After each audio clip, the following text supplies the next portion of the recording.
Hi guys, this is Joel with Guitars United here at the Anaheim Winter NAMM 2015. Thank you so much for spending some time with us, Tom. Well, thank you very much. And so what are we here for? Well, I'm really here for that guitar right there. That's the guitar, okay?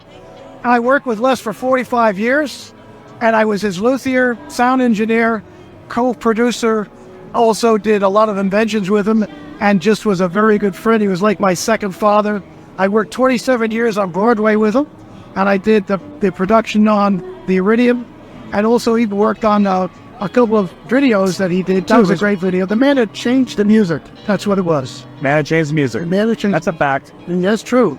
And of course, a later video too, Chasing Sound, which was the big one. That was great. You know what I've always heard, Tom, was good people always carry smarter people around them. That's correct. And oh boy. So anyway, flattering me. Well, that's true though. That's true. Well, thank you very much. So, how did Les and you guys become friends? 1965, almost 66. Someone sends him a telegram about my sister and I, who were doing a Les Paul and Mary Ford tribute. With multiple tracking, Ampex tape recorders, we're doing all that stuff. And he gets... Very innovative back then. Yes, it was. And he gets a telegram from this woman who loved us and explained that you got to come and see these kids. Lo and behold, my sister are doing Bye Bye Blues, 8 tracks behind us and 2 more tracks on top of it. We're playing live. My sister played rhythm guitar, I played lead, and she sang great. All the parts. Get done with the song. This man way over in the corner is clapping like this. Gets up and starts walking towards us. Hi, I'm Les Paul. He said, you guys are great. And he says, how did you get that sound? I said, well, I'm tri-amping. I've got woofers, horns, and tweeters. And I'm running that through all those amplifiers to make that sound as crystal clear as they can make it. He said, well, that's great. I said, I want you to come to the house tomorrow. Into your house tomorrow? Yeah, I want you up there. Don't come before 3 o'clock, because that's when I get up, 3 o'clock in the afternoon. So we go up at 3 o'clock in the afternoon, and here I am with my sister and I, Susan, her name was, it still is. And he's showing me everything, how he produces records, how he records his guitar. Play my guitar. Whew. This one was there too. And I says, play it. It's okay.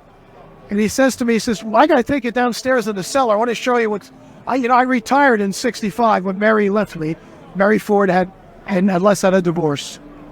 He said, but I want to show you some guitars downstairs under the kitchen in the cellar.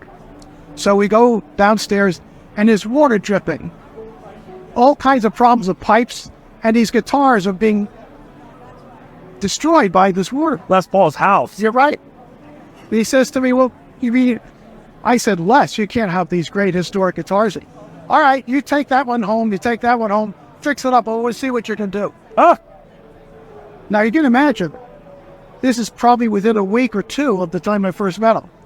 Take it home, see what you can do, clean them up, make them play again. Les, are you serious? Yeah, I'm serious. He just trusted you. And that was the beginning of working with him for those 45 years. And that was some of what I did, but that was the good part of how it started. That's so cool, so cool. Tell us about the Doyle Coils. Okay, Doyle Coils, very good question. My partner, Max Stafford, and I collaborated on developing humbuckers that would be what Les would like. He never liked Gibson humbuckers because they were muddy on the bottom end. Muddy on the bass strings, okay? And he said, Gibson would send a guitar over at the Iridium or Fat Tuesdays, and he'd try it out. We would record that guitar. Then we'd record a guitar that he was using, and then we'd compare notes. And he said, well, it's not making it, right, Tom? I said, no way. So that went on for quite a few years, and right up to about 8 years before he passed away. So he was trying to develop a better humbucker. I knew that. I was helping him with that. And he said to me, he says, I got to give up on this thing. It's just never going to work. And he said, I'm beginning to get tired, Tom. He's about 93 now. And I said, okay, Les, I understand. It's a tough one to solve that problem. So when he did pass away, I had a lot of his notes and scribbles, and he would take, he didn't do this in a notebook where it would be like a real ledger. he'd take scrap paper, scribble on schematics and numbers and size wires and turns and all that stuff. So I got a lot of that stuff. And Max and I started deciphering by re-engineering what he was after. And then we worked for 3 years almost on developing the Doyle Coils. And to clean up that bottom end, and we're getting rave reviews now because of the pickup sounding so wonderful for being a humbug. How can people find these pickups? They can find it right on the internet at Doyle Coils. If you look up Doyle Coils, it's on the internet, and you can purchase them right there. DoyleCoils.com? That's right. Yeah. Yep. Are you still, I was reading, me and my cohorts here were reading an article, and you were playing at the Iridium with Sandy? Yes, my wife Sandy, when Les passed away, the trio was still there. That's with Lou Paulo, and we had Nicky Perrott playing bass, and we had John Coliatti playing piano, and Lou Paulo playing guitar. And so they continued the trio playing there for a couple of years. And Lou asked me, come on up, and would you open up the show with and do some songs by Les and Mary as one guitar, one voice. And my wife and I would do that. People would be looking, my God, we feel like we're getting chills. It's just like Les and Mary when they were a duo. Because that sound I had, I developed my own guitars, my own pickups to create that sound. Studied them so much. Oh, so much. It was like wearing his sweaters, you know what I mean? It was just, I just knew what he was made of. Les was the greatest of all time. You have to realize, I saw him play when I was 7 years old. By 9, I began to understand what was going on by listening to his jukebox records. And so from that point on, I was hooked. That was it.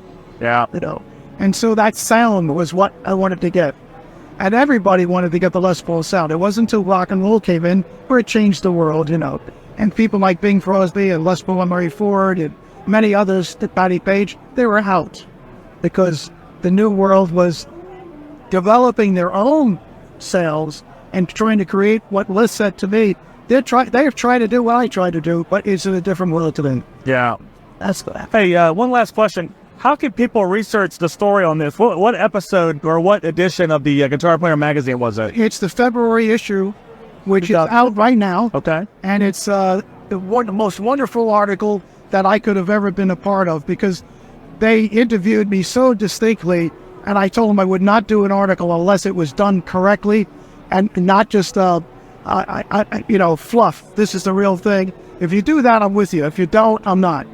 And so between Max and I, we developed a rapport with Mike Melinda, who was the chief editor, and this went on each word, each sentence, and everything we went over with him until it came and rang the way it should. And we told a lot of people about what Les did and how it came about with a tech who interviewed me also. And that was a great part of the article, where I give size wire that he used on the pickups, how many turns, all this kind of stuff. Not in total depth, but at least you never heard this before. Right. And so people have been coming today just swamping me with, we never heard about this stuff. Thank you for that article. And I thank Mike Melinda and Max for doing a great job on this article. Yeah, it's awesome. Well, thank you very much. Tom, thanks for your time. Thank you, Joel. It was good meeting you, sir. Thank you, Joel.